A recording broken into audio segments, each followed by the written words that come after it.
Tumbal Waduk Malahayu. Hilangnya Sari Waduk Malahayu, sebuah mahakarya irigasi yang membentang di perbatasan Jawa Tengah dan Jawa Barat, menyimpan kisah-kisah kelam di balik keindahannya. Di antara riak airnya yang tenang, tersimpan bisikan tentang tumbal yang konon diminta sebagai harga pembangunan ekonomi.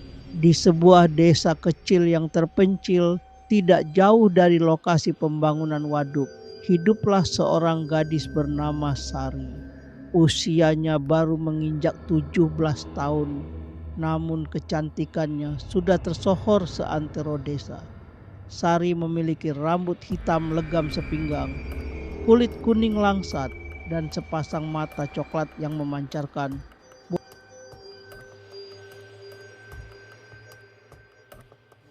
Ia adalah gadis yang ceria, ramah, dan sangat dicintai oleh kedua orang tuanya.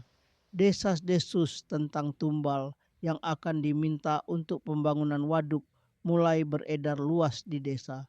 Kabar itu menyebar dari mulut ke mulut, menciptakan kegelisahan di hati para penduduk. Para orang tua cemas, takut jika anak-anak mereka menjadi korban. Malam-malam yang biasanya dipenuhi tawa canda, kini berganti dengan doa-doa khusyuk dan air mata. Sari, meskipun mencoba bersikap tegar, tidak bisa menyembunyikan rasa takutnya. Ia sering terbangun di tengah malam, dihantui mimpi buruk tentang sesosok bayangan hitam yang mencoba menyeretnya ke dalam air. Ibunya, yang menyadari kegelisahan putrinya, selalu memeluknya erat, membisikkan kata-kata penenang. Beberapa hari kemudian, pertanda buruk mulai bermunculan. Ternak-ternak penduduk mati mendadak tanpa sebab yang jelas. Pohon-pohon besar di sekitar lokasi waduk tumbang dengan sendirinya, seolah-olah ada kekuatan tak kasat mata yang merobohkannya. Warga semakin yakin bahwa penunggu waduk marah, menuntut tumbal agar pembangunan berjalan lancar. Suatu sore, saat Sari sedang membantu ibunya menjemur padi, seekor burung gagak hitam terbang rendah di atas kepala mereka, berputar-putar sebanyak 3 kali, lalu hinggap di dahan pohon mangga. Burung itu menatap Sari dengan mata tajamnya, seolah-olah ingin menyampaikan pesan. Sari merasa merinding. Hatinya diliputi firasat buruk. Malam itu, bulan bersinar terang menerangi desa yang sunyi. Angin malam berembus pelan, membawa aroma melati yang semerbak. Sari yang masih gelisah memutuskan untuk pergi ke sumur untuk mengambil air wudhu. Ia ingin sholat tahajud, berharap ketenangan hati. Namun Sari tidak pernah kembali. Orang tuanya menunggu hingga larut malam, tetapi putrinya tak kunjung muncul. Panik, mereka mencari ke seluruh penjuru desa, dibantu oleh tetangga-tetangga. Namun Sari lenyap begitu saja, seolah ditelan bumi. Semua sudah terjadi. Lalu bagaimana dengan 2026? Jayabaya menyebut ada 7 peristiwa besar yang akan saling berkaitan. Tahun 2026 bukan tahun biasa. Bagi leluhur Jawa, ini adalah tahun penentuan. Tahun di mana keseimbangan dunia diuji dan manusia dipaksa memilih, sadar atau hancur bersama kelalaian sendiri. Ratusan tahun lalu, Prabu Jayabaya dari Kediri sudah menuliskan peringatan ini, bukan dalam bentuk cerita fiksi, tetapi sebagai penanda zaman. Dan yang membuat bulu kuduk berdiri, sebagian besar ramalan beliau sudah terbukti satu persatu. Penjajahan, kemerdekaan, zaman besi terbang ke langit, manusia berbicara jarak jauh tanpa bertatap muka, semua sudah terjadi. Lalu bagaimana dengan 2026? Jayabaya menyebut ada 7 peristiwa besar yang akan saling berkaitan. Jika kita pahami, dampaknya bisa menghantam kehidupan kita secara langsung. Ekonomi, pangan, kesehatan, persaudaraan, hingga iman. Assalamualaikum warahmatullahi wabarakatuh. Salam Rahayu sedulur Nusantara. Sebelum kita bedah lebih dalam, silahkan tulis doa dan harapan panjenengan semua di kolom komentar. Dan bagi sedulurku yang muslim, jangan lupa tulis sholawat atas berkat rahmat Allah Subhanahu wa Ta'ala. Doa-doa kita semua terkabul. Peristiwa yang pertama, krisis ekonomi dan pangan. Jayabaya menulis, wong cilik angel golek pangan, rego-rego mundak tan kendat. Rakyat kecil sulit mencari makan, harga naik tanpa henti. Ini bukan ramalan abstrak, ini sudah mulai dirasakan. Harga bahan pokok naik, daya beli yang turun, penghasilan masyarakat yang stagnan. Banyak keluarga sekarang hidup dengan pola bertahan bukan berkembang. Belanja dipotong, gizi dikurangi, kebutuhan yang tertunda. Dalam primbon Jawa, krisis pangan selalu menjadi tanda awal kerusakan keseimbangan sosial. Ketika perut lapar, emosi mudah pecah. Ketika dapur tidak ngebul, konflik mulai tumbuh. Leluhur mengajarkan setitik yang disyukuri dadi akeh. Sedikit jika dikelola dan disyukuri bisa mencukupi. Solusi dari leluhur sangat sederhana. Hidup hemat, simpan pangan, tanam sendiri meski di halaman. Perkuat sedekah, karena rezeki bukan hanya untuk ditimbun tapi dialirkan. Peristiwa yang kedua, bencana alam yang beruntun. Jayabaya menulis, bumi gonjang ganjing, banyu gede nyapu daratan, geni gunung metu tanpa diundang, gempa banjir besar erupsi gunung datang beruntun. Indonesia berdiri di cincin api. Ini fakta ilmiah bukan mitos. Dalam pandangan Jawa, bumi adalah ibu. Jika ibu terus disakiti, ia akan memberi peringatan. Leluhur selalu peka pada tanda hewan yang gelisah, air sumur yang berubah, gejala angin yang tidak biasa. Masalahnya, manusia modern tidak lagi mendengar. Jayabaya mengingatkan, pertanda yang diremehkan akan berubah menjadi musibah. Persiapannya adalah kewajiban.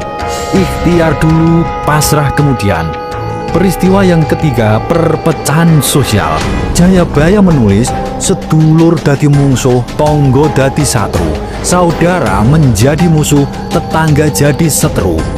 Perpecahan lahir dari hal sepele yang dibesarkan. Media sosial mempercepat api konflik. Dalam falsafah Jawa, rukun adalah fondasi hidup. Tanpa kerukunan, masyarakat akan rapuh. Tepo Sliro diajarkan untuk menjaga keseimbangan hati. Bukan menang dengan merendahkan, tapi menang tanpa ngasorake. Solusi dari leluhur untuk mengatasi ini, jaga lisan, saring informasi, utamakan berdialog, jadikan peneduh bukan penyulut. Orang paling mulia bukan yang paling keras, tapi yang mampu menjaga persaudaraan. Peristiwa yang keempat, wabah penyakit baru. Jayabaya menulis, bakal ono leloro anyar sing gegirisi, obat angel ditemoke, penyakit baru sulit diobati. Setelah pandemi global, peringatan ini tidak bisa dianggap enteng. Dalam tradisi Jawa, waras lahir batin, sehat fisik dan jiwa. Ketidakseimbangan batin massal melahirkan wabah massal.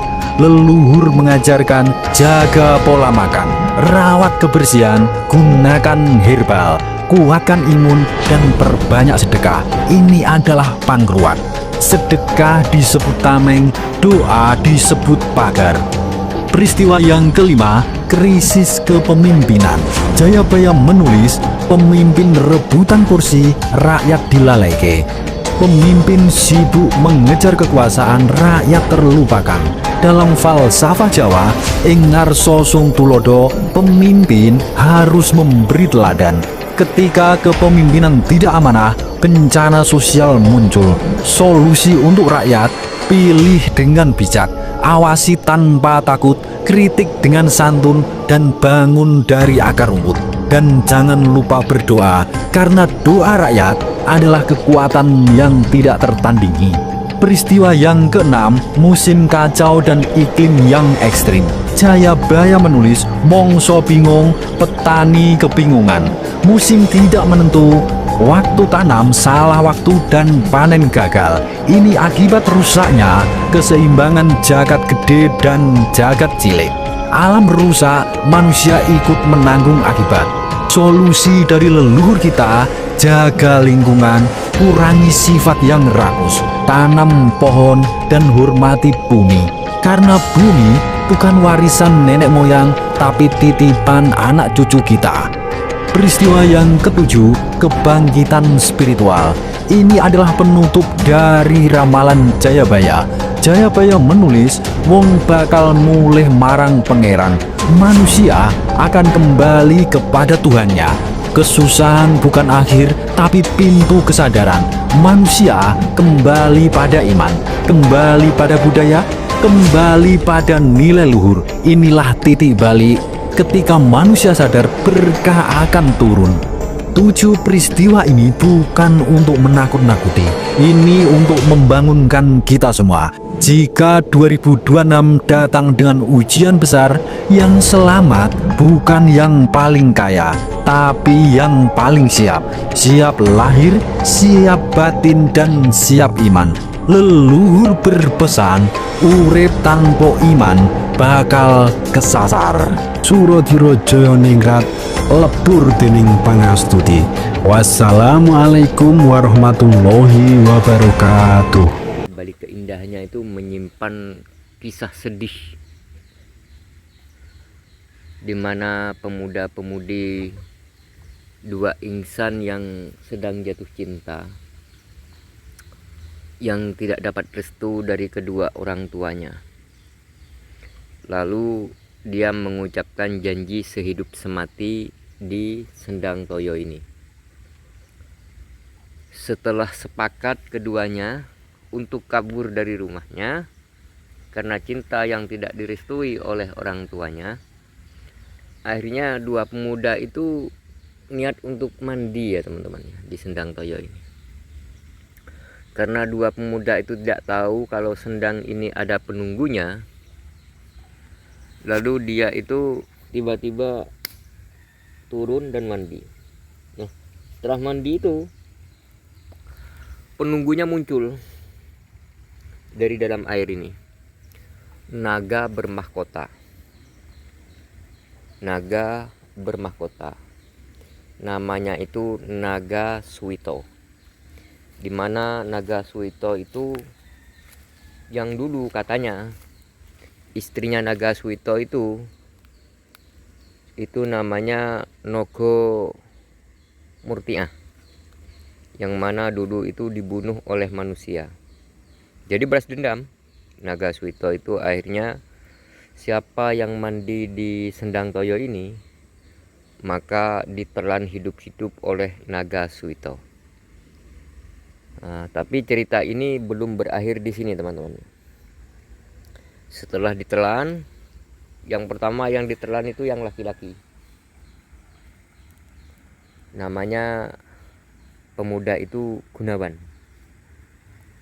Nah, setelah ditelan, tinggallah yang perempuan, ya, yang calon istrinya itu.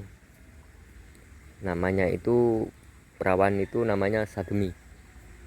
Lalu dia berteriak-teriak, tolong, tolong, tolong, kata. Setelah minta tolong, ada orang yang mendengar, dikira itu orang menawarin lontong. Lontong, lontong. Nah, pendengaran dari orang kampung. Dikira ada orang itu, ada orang yang mau berbagi lontong katanya. Sumber suara itu kedengarannya oleh orang kampung bukan dari suara sendang ini, melainkan dari seberang gitu. Akhirnya orang berlarian ke seberang. Kok nggak ada orang? Cuman yang ada orang angun bedus katanya. Jadi yang ada cuma orang angun bedus teman-teman. Angun wedus itu pengembala kambing. Nah, setelah suara itu semakin kecil karena Sagemi itu sudah ditelan oleh Nogo Suwito. Ceritanya begitu. Nah, setelah orang itu arah pulang dari kedengarannya orang yang ngasih tawaran lontong itu, terlihatlah dari kaki Sademi itu di mulut Naga Suwito. Nah, orang itu baru sadar, ternyata tadi itu bukan orang nawarin lontong katanya, melainkan orang minta tolong katanya. Nah, namanya salah pendengaran ya teman-teman ya. Itulah cerita dari Naga Suwito.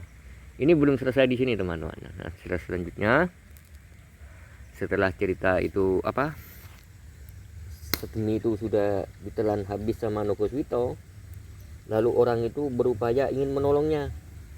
Sudah tahu kalau telaga itu ditunggu oleh Naga Suwito, kenapa orang itu mandi di sana katanya. Lalu orang itu beramai-ramai mencari pentungan untuk mau menghabisi Naga Suwito itu. Ternyata Naga Suwito itu berubah wujud menjadi seorang kakek-kakek bungkuk tua, dan dia berkata, "Wahai manusia," katanya Suwito, "sedang apa kamu di sini?" katanya. Nah, setelah itu orang itu bertanya, "Kakek bungkuk, kamu dari mana? Sebelumnya saya tidak pernah melihat kamu," katanya. Lalu Naga Suwito itu menjawab, jelmaan Naga Suwito itu yang merupakan kakek bungkuk, "Saya di sini sedang mencari papah pisang," katanya. "Hati-hati kakek," katanya. "Di sendang ini, di sendang toyo ini, itu ada penunggunya," katanya. "Nogo." "Nogo apa?" "Naga Suwito."